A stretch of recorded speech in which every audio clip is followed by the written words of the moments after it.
sometimes you can actually thrive out of a bad situation.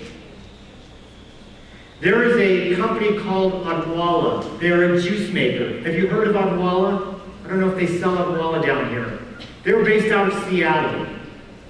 Back in 1996, Odwalla had a situation where some of their apple juice was tainted with E. coli. The results were a young person died and several others were sick. Think that's a stressful situation? Think about the number of employees that worked for Odwalla. What were they thinking? The stock dropped by 90% in the course of 2 days. If you were working for Odwalla at that time, what would you be thinking? I know I would be saying, I better be out looking for a new job.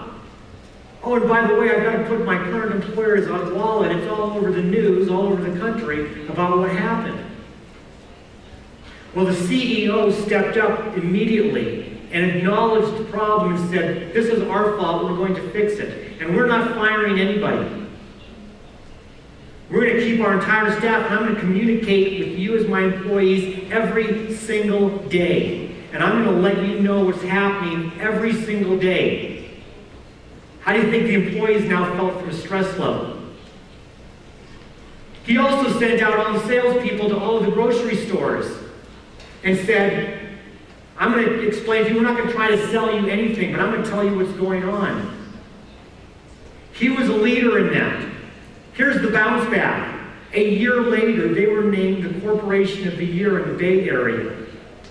Their sales quadrupled because they were open and honest about the situation. They had a CEO that was willing to communicate with their employees and everybody else. So when we're talking about employees, if you have a leader that's doing that, how are you going to act? If the uncertainty and fear of your job, because let's face it, that's probably one of the biggest things that stresses people out, especially now, is uncertainty and fear of their job because they have a family to feed. They have a roof to put over people's heads. They have obligations. They have kids to put through college. Uncertainty and fear from stress can be a killer to them and to their organization. So the ability to be resilient and to bounce back starts at the top.